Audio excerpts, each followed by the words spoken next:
Welcome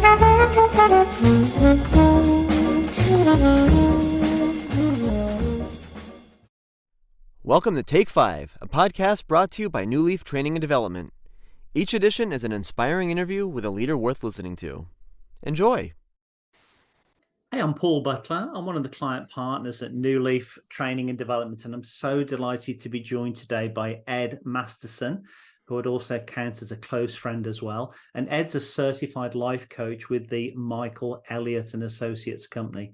Ed, can you believe it? For 17 years at Newleaf, we've really focused on our core purpose of helping people and organizations be their best, manage themselves, lead others, and grow business acumen. I just wondered, what are your recommended best practices to help people and organizations be their best? But please start, though, by telling us a little bit more about your organization, what you do, and who you serve. So over to you, Ed, and I'll wrap it up when you're done.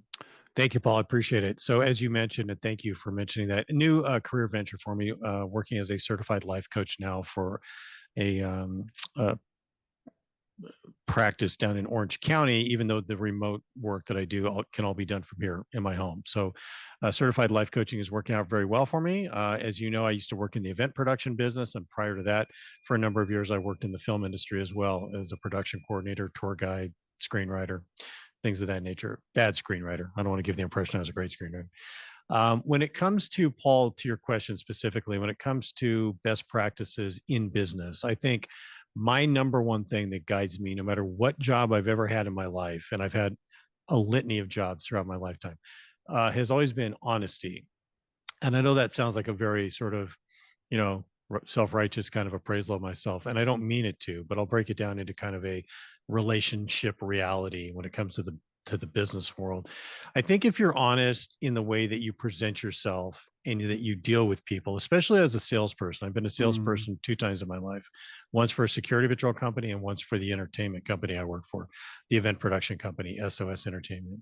I think if you are honest with people and present yourself in a manner that allows the people you're working with to know that you are putting their best interests in front of your own best interests, which at times can be difficult because as a salesperson, you are sometimes having to look out for your own best interests in order to make the money that you need to make.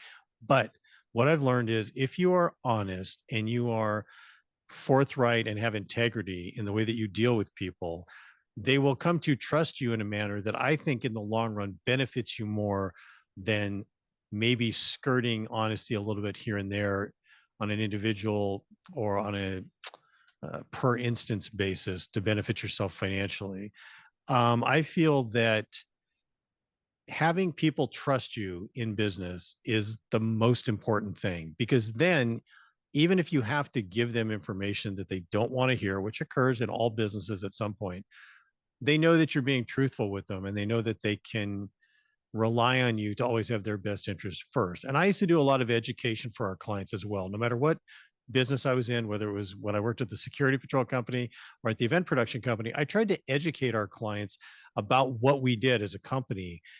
My thought on that was the better educated they were about the things we provided to them that they were paying us money for, the more they would appreciate understanding when I would make a recommendation to them, whether it was for an event or a security application. They would know that I was hearing what their needs were and usually trying to be able to save them money. Not usually, always trying to save them money, and many times saving them money by being honest and giving them alternate options beyond what they first came to the conversation with. And so I think, again, honesty for me drives me in my personal life and in my business life. And there are times when it's tempting to want to, maybe skirt around the edge of honesty if it benefits you financially. But I think in the long run, that does not work out. And so for me, I'd say best practice for anybody in any business, in my opinion, would be approaching everything you can with an honest approach. Thanks ever so much for that, Ed. You just reminded me of a quote by Mark Twain. They always say, if you're not sure who said a quote, say Mark Twain or Winston Churchill, depending on which side of the pond you're on. But Mark Twain apparently said that honesty is always the best policy because then you have less to remember. I would agree with that 1,000,000,000%, because yes, you're right, Paul. If you're not being honest as often as you can, you do have more things to remember. And you do run the risk of tripping yourself up with one of your own misremembrances. And so I think Yeah. even if it was Winston Churchill that said that, good for him, because he's brilliant as well. But if Mark Twain said that, it's no surprise. He's full of all kinds of great advice from the 1800s that's easily applicable to today's world as well. And that's what I love about you. You're a very forthcoming, honest guy. You present things in a very humorous manner, but behind your humor and your good nature, there's always very, very solid business applications about how to interact with other people. And I just have to tell you, I do love your column that you do in the Signal. You always have Thanks, Ed. terrific stories that always have a great sort of moral to the story and apply Thanks, to the Ed. business world. And it's no surprise you've been in the business of training people in the business world for so long. So congratulations on all your success over the years. It's fantastic. Oh, thanks, Ed. Yeah. I think talking of trust and honesty as well, though, I always think you can always trust the British. I mean, we've never done anything wrong in history. I mean, I can't think of any time. Let's think. I mean, that 1776 thing was just a mild misunderstanding, you know. I think we'd write that off as some sort of a quasi-historical anomaly, right? It wasn't really a skirmish of sorts, right? Ed, thanks ever so much for your time today. Just to give a shout out to the subscribers to keep an eye on the events button within the website for the various events that we put on during the course of the year, many of which they're for free.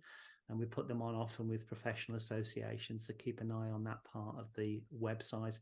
Again, Ed, I really appreciate you spending a few minutes with us today. And could I offer you a virtual high five? You could. And I love the title of these. Take Fives are fantastic. Thanks for having me on, Paul. I really appreciate it. My best to Gainer.